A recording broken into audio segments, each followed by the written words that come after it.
आप सभी मित्रों का government.blocks पर हार्दिक अभिनंदन। प्यारे बच्चों, आज हम अध्ययन करेंगे दोलन या कंपन, जिसे अंग्रेजी में कहते हैं। तो dear students, today study about oscillation या वाइब्रेशन।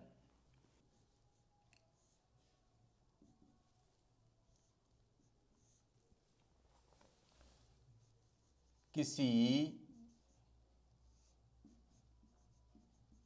पिंड का एक निश्चित बिंदु के सापेक्ष इर्द गिर्द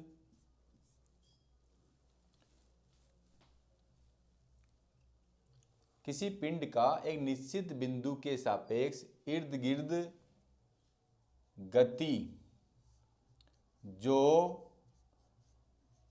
निश्चित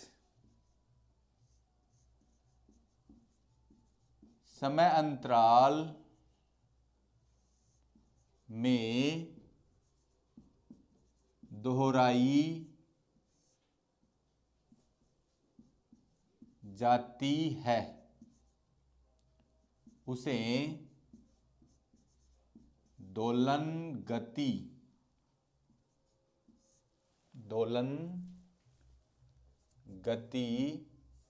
या कंपन गति कहते हैं।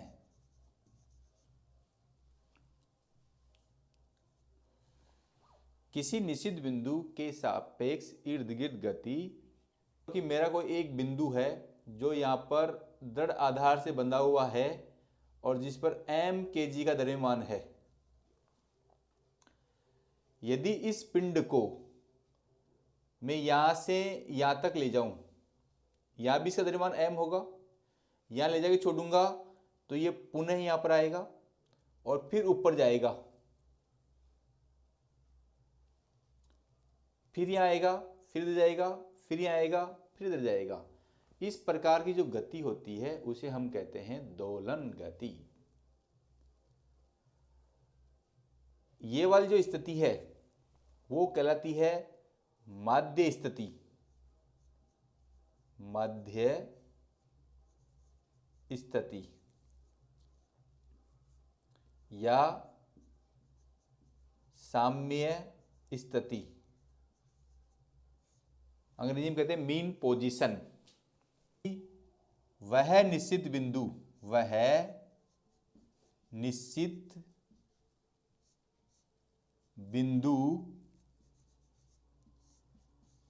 जिसके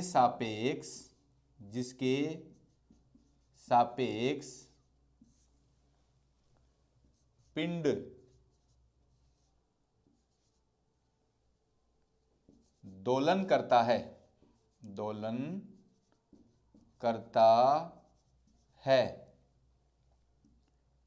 माध्य स्थिति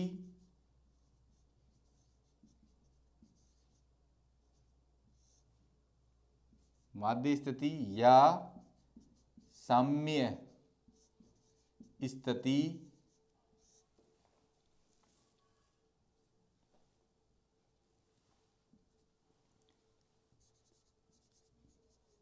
कहलाती है।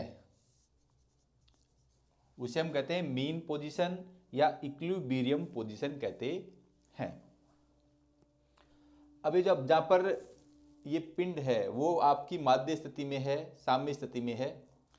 हम ये भी देखते हैं कि जब पिंड m द्रव्यमान के पिंड को हम x दूरी पर विस्थापन करते हैं या x दूरी पर विस्थापित करते हैं तो प्रत्यानयन बल सदैव इस विस्थापन की विपरीत दिशा में लगता है।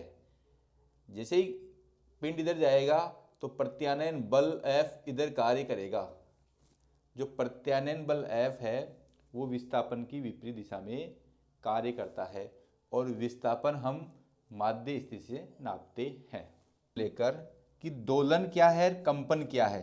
ये तो हमने दोलन गति और कंपन गति पढ़ा। दोलन या कंपन।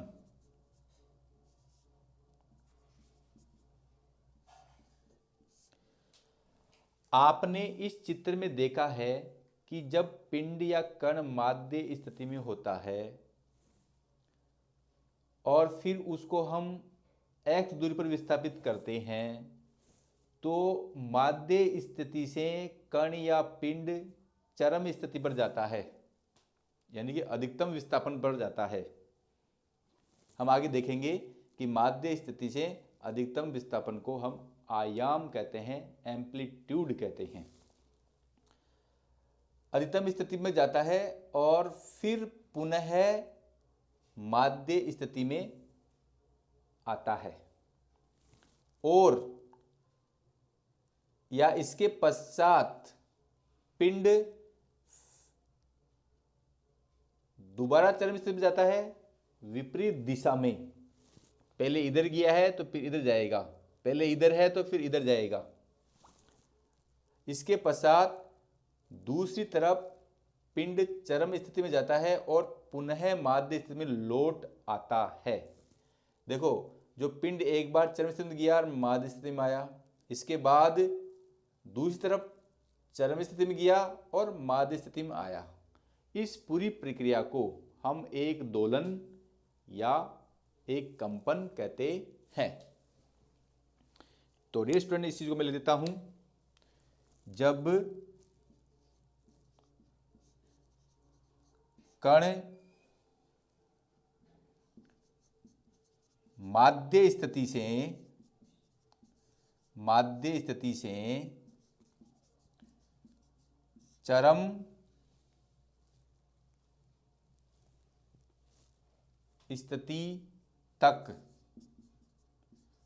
चरम स्थिति तक और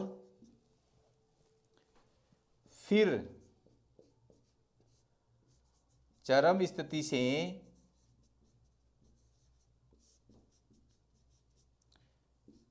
माध्य स्थिति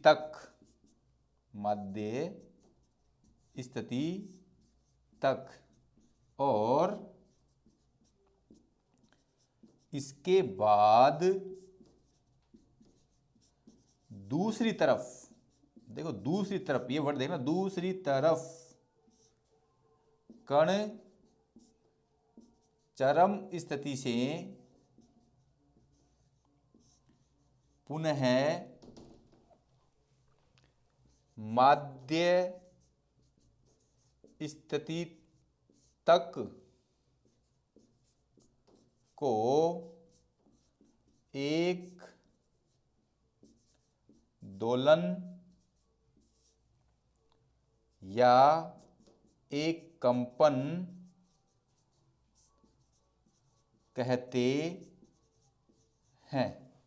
देखो, जो आपका पिंड है या कण है माध्य से चरम स्थिति में जाएगा, चरम स्थिति से पुनः माध्य स्थिति में आएगा और इसके पश्चात दूसरी तरफ वो चरम स्थिति में जाएगा और चरम स्थिति से पुनः माध्य स्थिति में आएगा। ये पूरी जो कार्रवाई है वो क्या कहलाती है? एक दोलन या एक कंपन कहलाती है। अब आप इसका स्क्रीनशॉट ले सकते हैं। फिर मैं आपको एक दूसरे प्रकार से भी या चित्र के माध्यम से भी बताऊंगा। एक चित्र के माध्यम से मैंने इस प्रकार बता दिया, मेरी वाई अक्ष है और ये आपकी एक्स अक्ष है। मैं इसको ऊपर इसलिए बना रहा हूं कि मेरे विभिन्न स्थितियों में काम आएगा।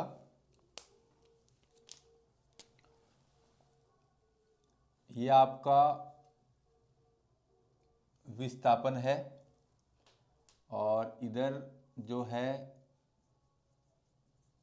समय t है और इसको मैं लेता हूं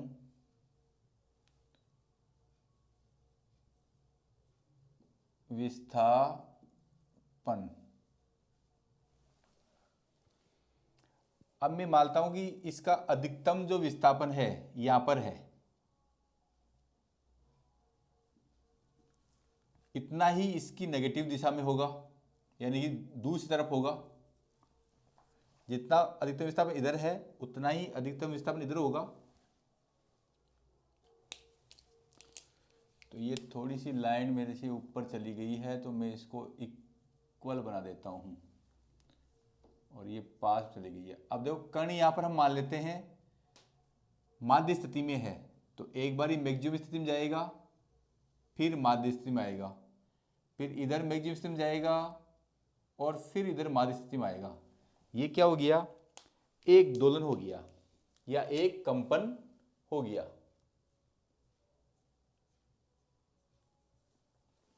फिर आपका जो पिंड और कण है इसी रूप में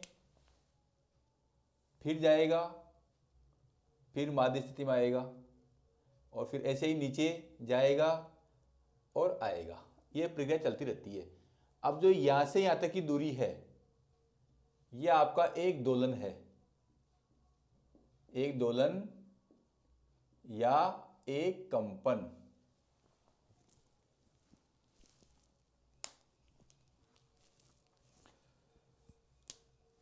दूसरी जो इसमें बात है या बात नंबर दोलन गति और दोलन, तो दूसरे नंबर की बात है आवर्त गति, आवर्ती गति,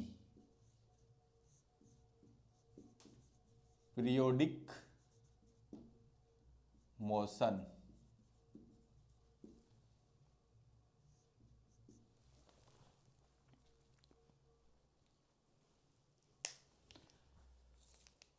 एक निश्चित समय अंतराल के बाद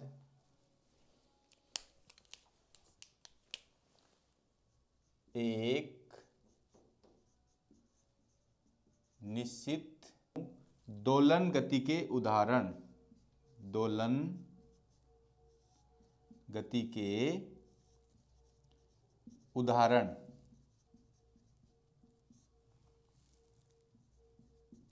पहला, भारित स्प्रिंग के दोलन। दूसरा है घड़ी में लोलक की गति।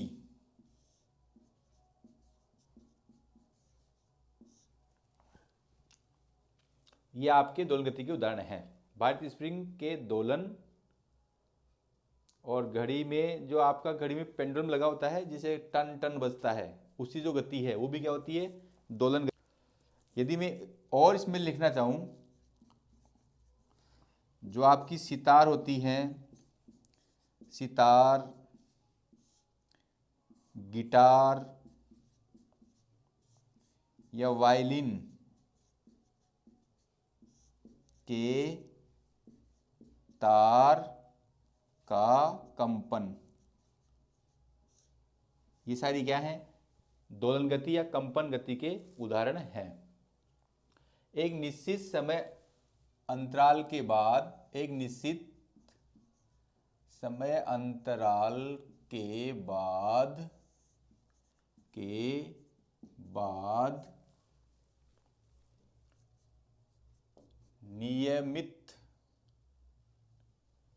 नियमित रूप से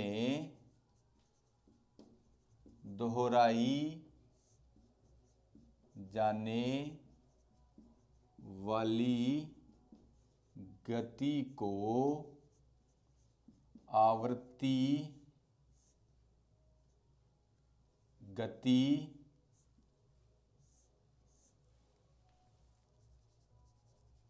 कहते हैं।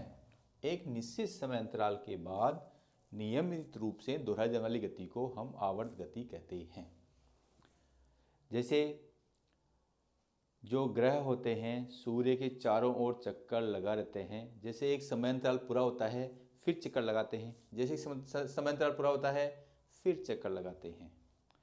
परमाणु कक्षा में इलेक्ट्रॉन की गति भी आपकी आवर्ती गति होती है। अंतराल वह समय अंतराल जिसमें आवर्त गति दोहराई जाती है। वह समय अंतराल जिसमें आवर्त गति दोहराई जाती है, वह समय अंतराल जिसमें आवर्त गति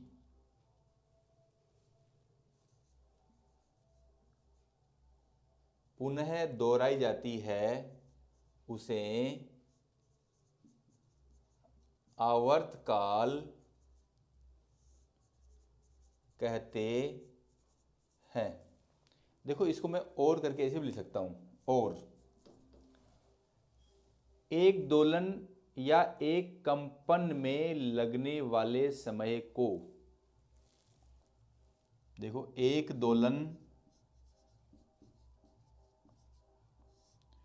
या एक कंपन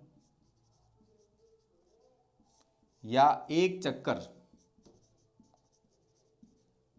एक कंपन, एक दोलन या एक चक्कर में लगने वाले समय को दोलन काल या आवर्तकाल या कंपन काल कहते हैं। इसे कैपिटल टी से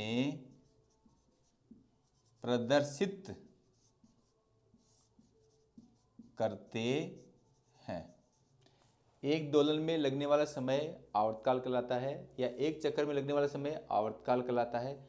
और एक चक्कर में कितना समय लगता है, इसकी गणना भी हम आगे करेंगे। आवर्त गति है, उसके उदाहरण,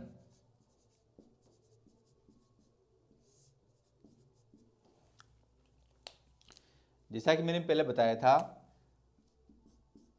ग्रहों का सूर्य के चारों ओर चक्कर लगाना आवर्त गति का उदाहरण है। चक्कर लगाना। दूसरा है परमाणु की कक्षा में इलेक्ट्रॉन की गति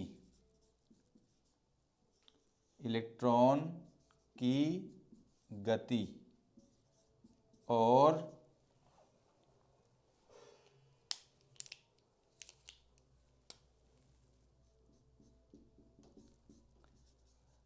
घड़ी की घंटे, मिनट, वह सेकंड की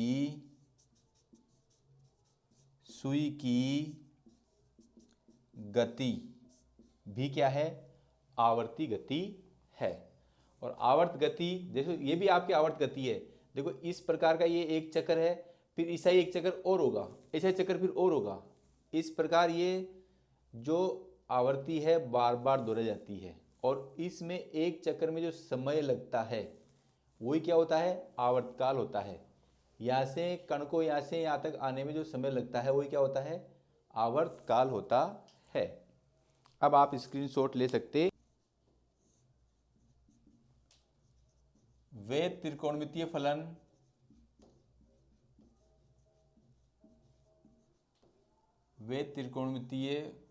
फलन जो एकल आवृत्ति और निश्चित अधिकतम मान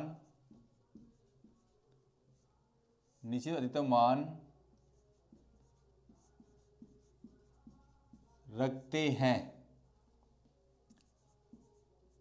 वे आवर्ती फलन जो एकल आवृत्ति और निश्चित अधिकतम मान रखते हैं आवर्ती फलन कहलाते हैं। आवर्ती फलन कहलाते हैं। सभी त्रिकोणमितीय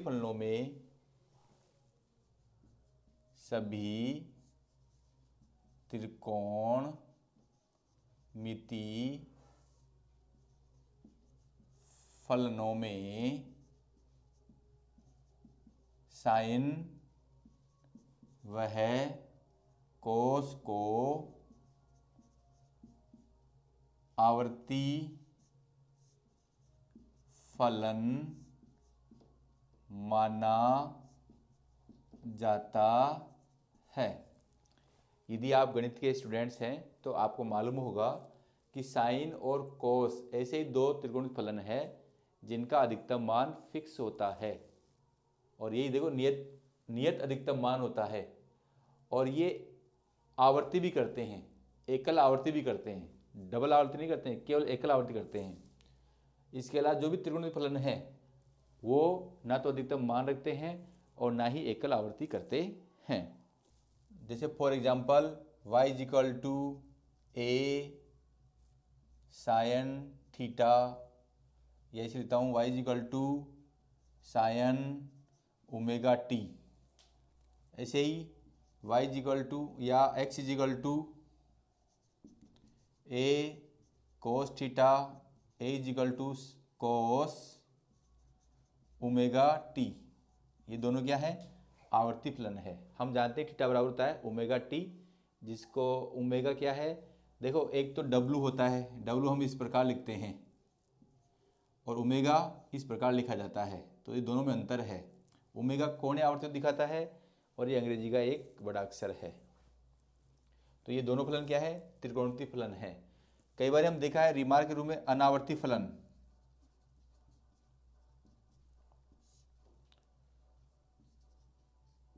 कोई फलन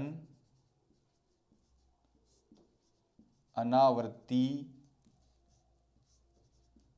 होता है, नंबर 1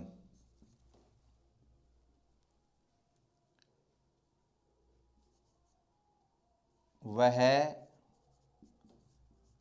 नियत मान, कोई फलन अनावर्ती होता है वह नियत मान नहीं रखता है,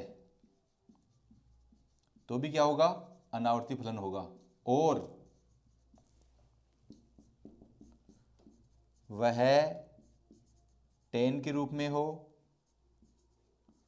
कोट के रूप में हो या सेक के रूप में हो, वह कोसेक के रूप में हो।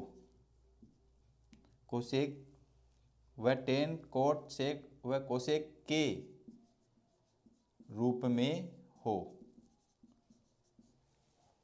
वो नियत मान नहीं रखता है तब भी अनावर्ती है।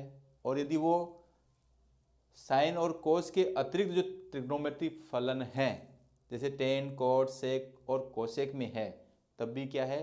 वो अनावर्ती फलन है। Important terminology related to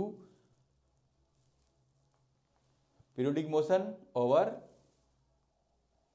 oscillation motion या ऑसिलेटरी मोशन। इनमें पहली जो है वो है प्रत्यानयन बल। प्रत्यानयन बल, रेस्टोरिंग फोर्स।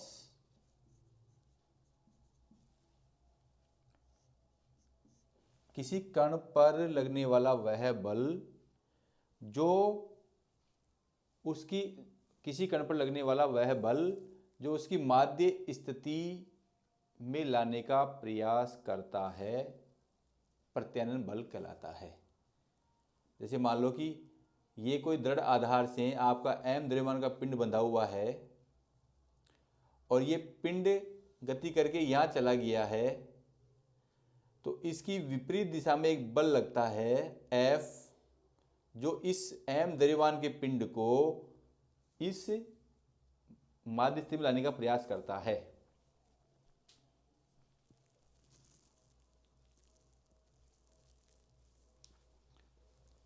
तो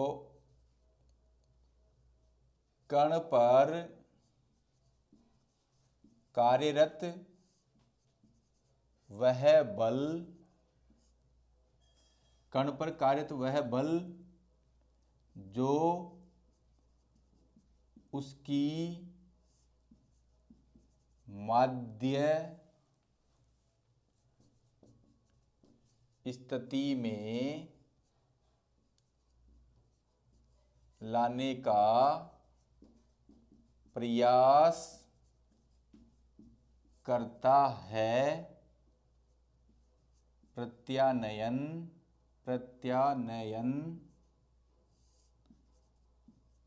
बल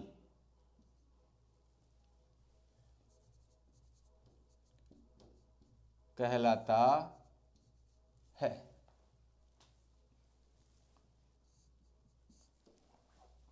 देखो, हमने इस एम द्रव्यमान के पिंड में x विस्थापन किया है। ये जो x विस्थापन है वो हमने इधर किया है। प्रत्यानयन बल क्या कर रहा है? किसी कण पर कार्यरत वह बल जो उसकी माध्य स्थिति में लाने का प्रयास करता है। ये जो बल F है इस एम द्रव्यमान के पिंड को पुनः माध्य स्थिति में लाने का प्रयास करता है।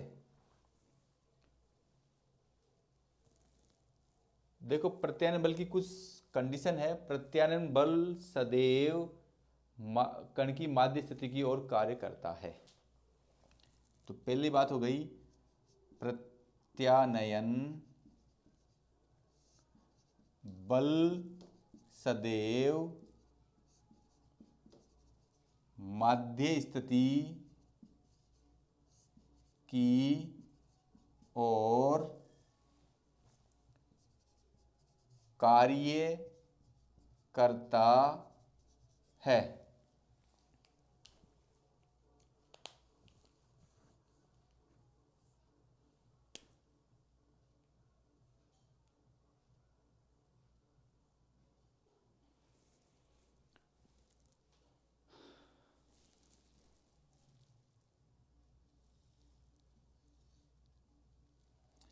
अब देखो, माध्य स्थिति पर कण का प्रत्यानयन बल शून्य होता है। माध्य स्थिति पर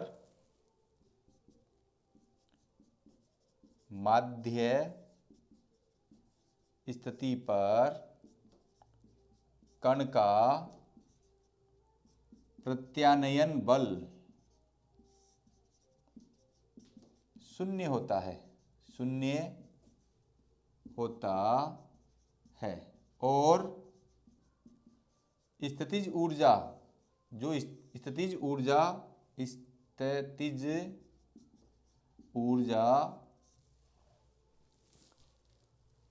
न्यूनतम होती है।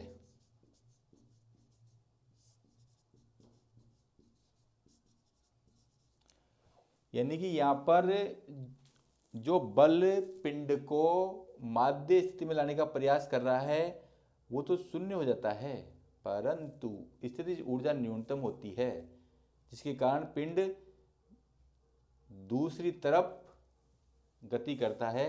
फिर भी इधर प्रत्यानयन बल लगता है और पुनः इसको माध्य स्थिति में लाने का प्रयास करता है और पुनः इसकी प्रत्यानयन बल का मान शून्य हो जाता है और स्थितिज ऊर्जा न्यूनतम हो जाती है। ऐसे करते करते एक स्थिति ऐसी आती है कि प्रत्यानयन बल भी शून्य हो जाता है और स्थितिज ऊर्जा भी शून्य हो जाती है। दूसरा जो प्रत्यानयन बल है सदैव विस्थापन की विपरीत दिशा में कार्य करता है। विस्थापन इधर हो रहा है तो प्रत्यानयन बल इधर कार्य करेगा। तो तीसरा पॉइंट ये हो गया कि जो प्रत्यानयन बल सदैव विस्थापन की विपरीत दिशा में कार्य करता है। प्रत्यानयन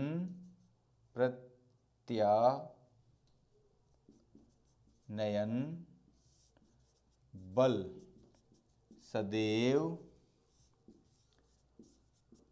विस्थापन की विपरीत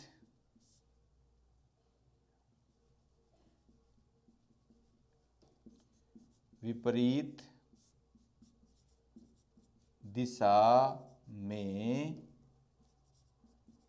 कार्य करता है। जो चौथा पॉइंट है, विस्थापन सदैव माध्य स्थिति से नापा जाता है। विस्थापन सदैव माध्य स्थिति से नापा जाता है। जो विस्थापन है सदैव माध्य से देखेंगे, यहां से यहां तक। अब आप चित्र में देख रहे हैं कि विस्थापन x हो रहा है, बल F लग रहा है, और ये भी देख रहे हैं कि जो बल है यानी जो प्रत्यानयन बल है विस्थापन की विपरीत दिशा में लग रहा है। तो हम यहाँ लिख देंगे F अनुक्रमानुपाती माइनस x। ये x केवल ये रिप्रेजेंट कर रहा है कि जो प्रत्यानयन बल है वो विस्थापन की विपरीत दिशा में है। और हम जानते हैं कि F बराबर हो जाएगा माइनस के एक्स, जहाँ के एक समानुपाती नियतांक है।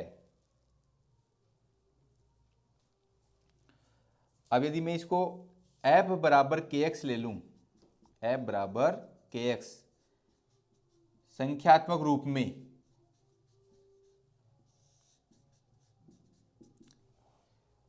और यहां से यदि मैं एक चीज निकालूं, k इजिकल टू जाएगा आपका F अपॉन एक्स। तो F आपका होता है न्यूटन में और विस्थापन आपका होता है मीटर। तो प्रत्यानयन बल की इकाई हो जाएगी न्यूटन प्रति मीटर। और इस k की जो बीमा है, देखो बल की बीमा होती है m1 L1 T-2, और मीटर की दूरी की बीमा होती है L1। तो L1 से L1 कैंसिल हो जाएगा तो बचेगा m1 L0 T-2। ये इसकी हो जाएगी बीमा। अब आप इसका स्क्रीनशॉट। एम्पलीट्यूड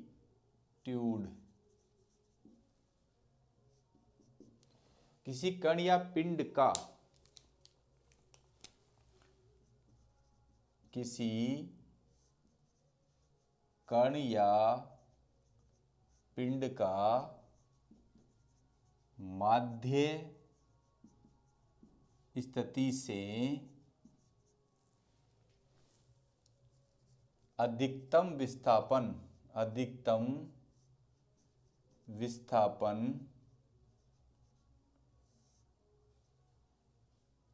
उसका आयाम कहलाता है। इसे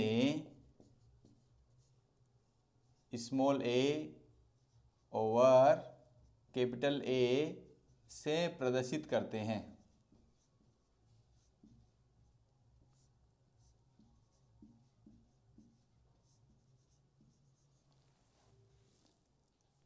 चित्र में हम देखें तो आप यहाँ देख रहे होंगे कि ये आपकी माध्य स्थिति हमने ये ली है। इस माध्य स्थिति ये वाला जो है, जो ये मैंने रेड कलर में किया है, ये क्या आपका ये वाला आयाम है। ये क्या आपका आयाम। यहां पर देखो माध्य से स्थिति से अधिकतम दूरी है, तो ये क्या आपका आयाम।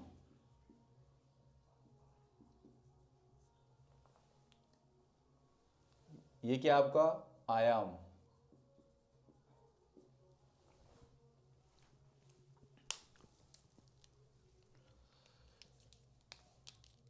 तीसरा है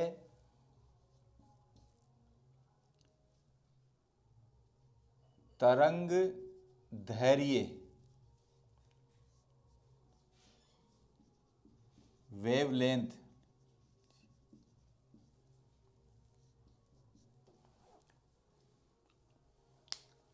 किसी कण या पिंड को माध्य स्थिति से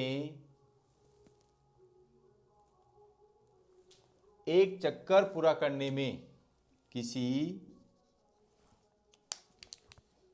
किसी कण को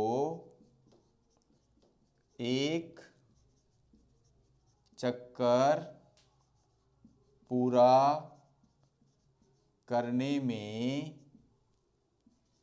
तय दूरी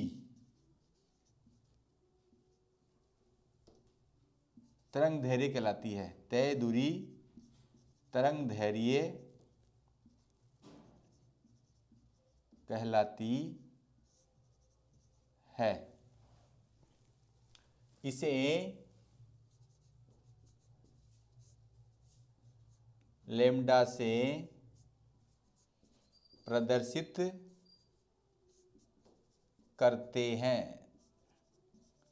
अब देखो एक चक्कर में दूरी देखो यहां से यहां तक की है, ये यहां से यहां तक की जो एक दोलन है ये आपका लैम्ब्डा है। फिर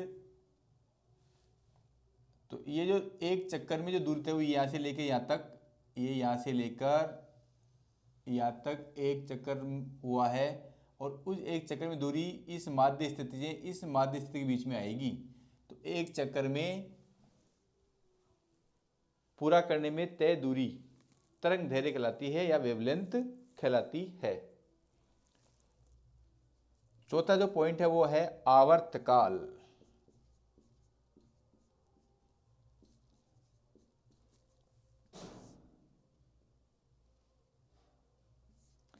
अंग्रेजी में कहते हैं टाइम पीरियड।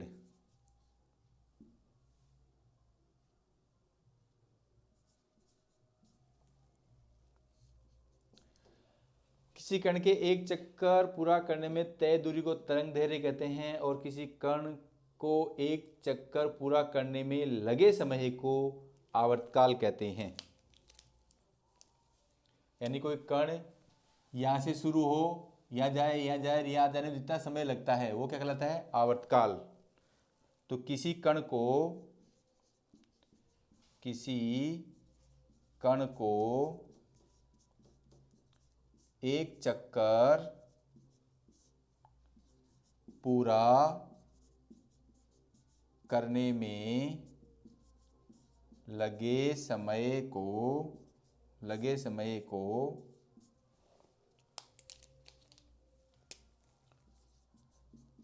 आवर्तकाल कहते हैं। इसे कैपिटल टी से प्रदर्शित करते हैं। पांचवी जो महत्वपूर्ण टर्मिनोलॉजी है वो है आवृत्ति।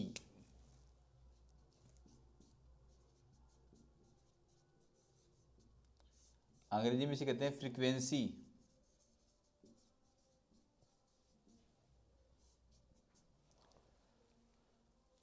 एक सेकंड में दोलनों, चक्रों या कंपनों की संख्या को आवृत्ति कहते हैं। एक सेकंड में चक्रों या दोलनों या कंपनों की संख्या को आवृत्ति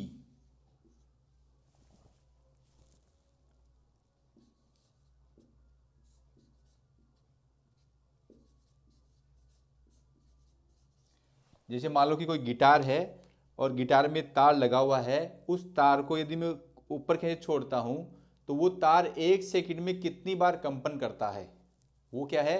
उस तार की आवृत्ति, फ्रीक्वेंसी। इसे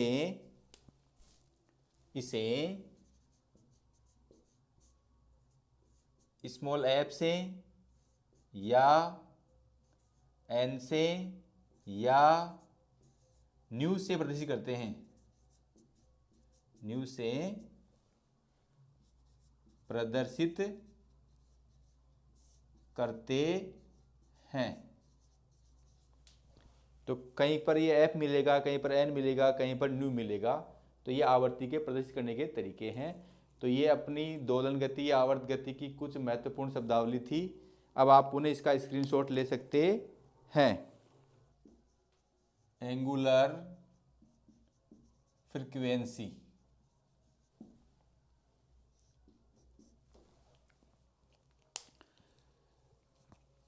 हमने केवल आवर्ती देखा तो उसमें देखा कि 1 सेकंड में होने वाले कंपनों की संख्या को हम आवर्ती कहते हैं। ऐसे ही 1 सेकंड में बने कोण को कोणीय आवर्ती कहते हैं। देखो, इसको समझने के लिए अब मेरा इससे संबंधित कार्य पूरा हो चुका है, इसको मैं मिटा देता हूं।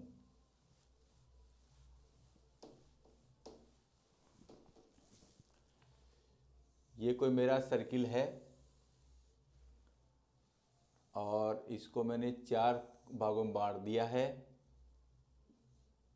एक्स ओ, एक्स डेक्स, वाई ओ, वाई डेक्स। मैं मानता हूं कि शुरू में जो कण है वो यहाँ पर t बराबर 0 पर है, जो x एक्स से फाई कोण बना रहा है। ये कण t समय में, ये मान लेते हैं कि ये बिंदु आपका A है और ये बिंदु B है, तो t समय में बिंदु B पर चला जाता है। अब समय t में ये कितना कोण बनाएगा वो आपकी कोणीय आवर्ती होती है। यानी कि 1 सेकंड में बने कोण को हम क्या कहते हैं? कोणीय आवर्ती। अब मैं मान लेता हूं कि यह कोण बन रहा है थीटा, माना। तो ये जो थीटा कोण बन रहा है वो बन रहा है t सेकंड में। तो t सेकंड में चित्रानुसार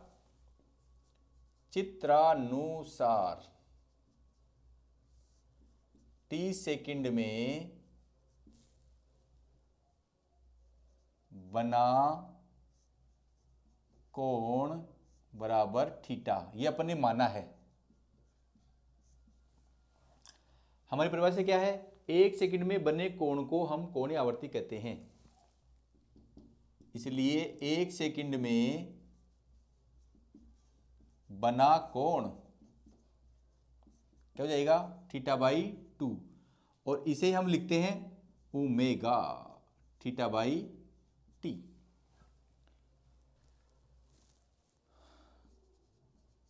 कण की समय कण के कला कोण की, देखो ये कण है, यहाँ पे कण था जिसका कला कोण हमने माना थीटा। कण के कला कोण की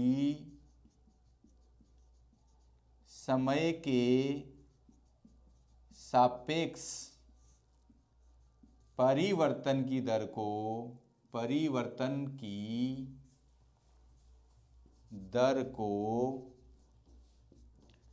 कोणीय आवर्ती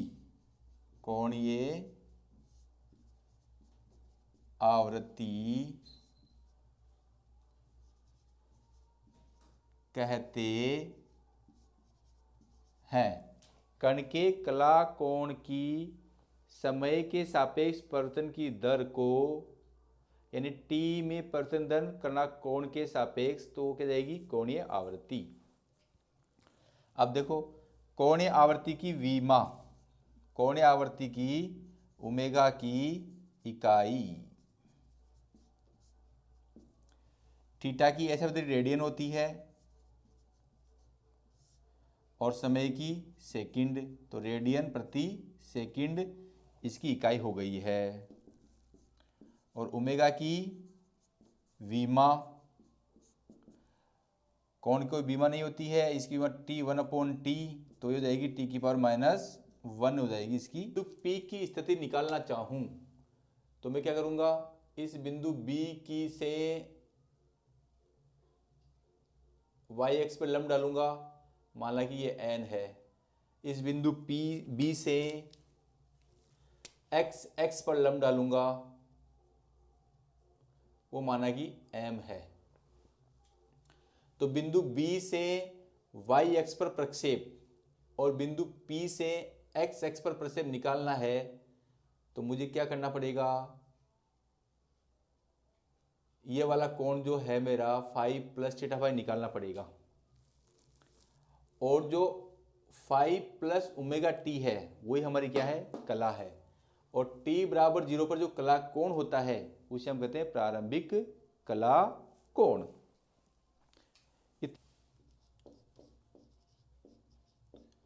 जिसे अंग्रेजी में कहते हैं फेज।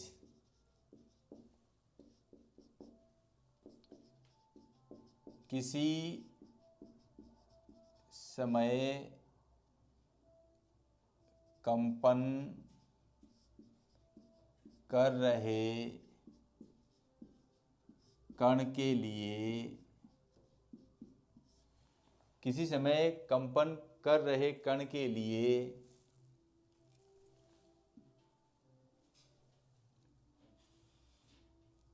किसी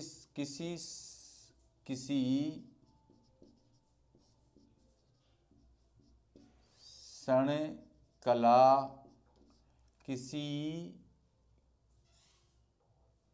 समय कंपन कर रहे कण के लिए किसी क्षण कला कण की तात्क्षणिक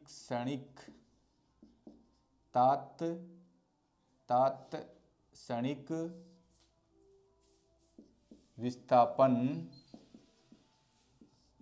की स्थिति तथा कंपन की दिशा को व्यक्त करता है। कंपन की दिशा को व्यक्त करता है। देखो, कोई कण किसी समय पर कंपन करता है तो जो क्षण पर कला है, किसी क्षण पर जो कला होती है, यानी जो 5 + ωt है, वो कण की तात्क्षणिक विस्थापन की स्थिति और कंपन की दिशा को व्यक्त करता है। जैसे इस बिंदु P की स्थिति देखना चाहें और कंपन की दिशा देखना चाहें तो हम क्या करेंगे, पहले हम निकालेंगे sin ωt या sin phi + ωt। तो ये क्या होता है, लंब बटावा करण। लंब कितना है, मान लेता है कि इसका जो अधिकतम विस्थापन है वो आपका a है, और ये जो y अक्ष पर दूरी है उसको y मान लेता हूं, और ये दूरी है उसको हम x मान लेते हैं। तो जो लंब है, देखो ये पूरा कोण 5 + ωt है, तो इसका लंब क्या है, bm, और bm क्या है, y, तो y, और कर्ण कितना है, a, तो डेट सिंप्लाइज y जुड़ के जाएगा a sin ωt + phi। ये क्या है, बिंदु B से y अक्ष पर प्रक्षेप। यह है बिंदु B से y अक्ष पर प्रक्षेप। यह बिंदु B से y अक्ष पर प्रक्षेप है। अब जैसे मैं ऐसे ही, जैसे मैंने ये निकाला sin ωt + phi, ऐसे ही मैं cos ωt + phi निकालूं तो वो क्या जाएगा, आधार बटावा करण। यह आधार क्या है, OM, और OM क्या मैंने माना है, x, और कर्ण आपका वही a रहेगा, तो डेट सिंप्लाइज x पर क्या जाएगा, a cos ωt + phi। ये क्या है, यह है बिंदु B से x अक्ष पर प्रक्षेप। इस प्रकार हमने देखा कि किसी कण की हमें कला से तात्क्षणिक विस्थापन की स्थिति और कंपन की दिशा हम देख लेते हैं कि कौन किस दिशा में कंपन कर रहा है। जो थीटा का मान आएगा वो तो कंपन दिशा बताएगा, और ये जो विस्थापन है वो ताश में विस्थापन की स्थिति बताएगा। ये आयाम जो है वो तो विस्थापन की स्थिति बताएगा, और ये जो थीटा है वो कंपन की दिशा को बताएगा। जैसे मान लो कि थीटा बराबर 120 डिग्री है तो वो इधर आएगा, स्थिति यहाँ होगी और विस्थापन इधर होगा। 60 डिग्री है तो वो इधर आएगा और विस्थापन इधर होगा। तो इस प्रकार हमने देखा कि जो कला है वो उसके विस्थापन को दिखाती है, कला है जो उसे कंपन की दिशा को दिखाती है, और जो आयाम है उसे ताश में विस्थापन की स्थिति को दिखाता है। अब इसमें जो लास्ट बात है वो है आवर्ती और आवर्तकाल में रिलेशन।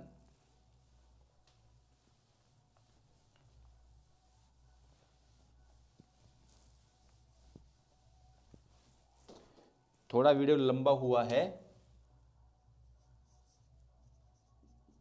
आवृत्ति वह आवर्तकाल में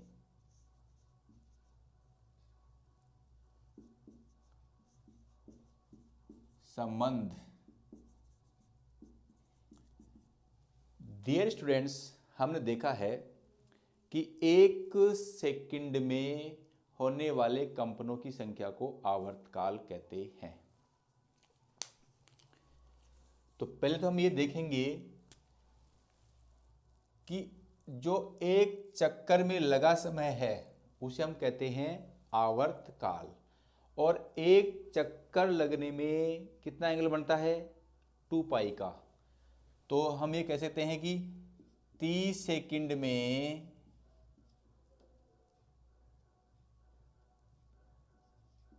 बना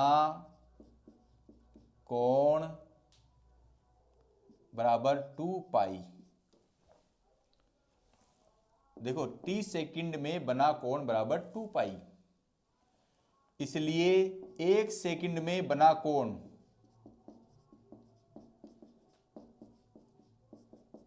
2 पाई अपॉन टी। और अभी अभी हमने देखा था कि जो 1 सेकंड में कोण बनता है उसको हम कोणीय आवर्ती कहते हैं। 1 सेकंड में बने कोण को कोणीय आवर्ती कहते हैं। तो ओमेगा क्या जाएगा, 2 पाई अपॉन टी। एक बात तो अपनी ये स्पष्ट हो गई है, इसे मैं इक्वेशन नंबर 1 देता हूं। दूसरा देखो, टी सेकंड में चक्रों की संख्या, चूंकि टी सेकंड में चक्रों की संख्या या कंपनों की संख्या, हमने ये देखा है कि एक चक्कर लगाने में कोई कण या पिंड टी सेकंड लेता है और जिसे हम एक आवर्तकाल कहते हैं। तो एक चक्कर में वो टी सेकंड लेगा। अब 1 सेकंड में चक्रों की संख्या कितनी जाएगी, तो देयरफॉर 1 सेकंड में चक्रों की संख्या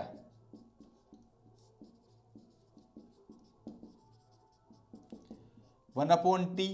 और अभी हमने परिभाषा में देखा था कि 1 सेकंड में होने वाले चक्रों, कंपनों या दोलनों की संख्या को हम आवृत्ति कहते हैं और इसे f से प्रदर्शित करते हैं। तो 1/t ये हो गया आपका 1/t बराबर f। इट मीन्स जो आवर्ती है वो आवर्तकाल की व्युत्क्रमानुपाती होती है। यदि इसका इकाई सेकंड है तो इसकी इकाई प्रति सेकंड होगी।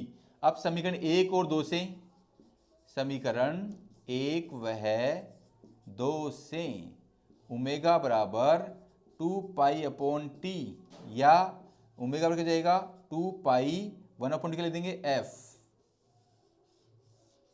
यह आपकी कोणीय आवर्ती और आवर्ती में संबंध हो गया।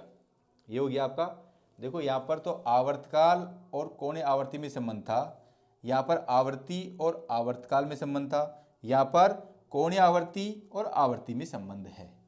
तो इस प्रकार हमने इन समीकरणों के माध्यम से आवर्ती, आवर्तकाल और कोणीय आवर्ती का संबंध देखा है। तो डियर मित्रों, आप मेरे government dot blogs YouTube channel को लाइक, कमेंट्स और सब्सक्राइब करना नहीं भूलें। धन्यवाद।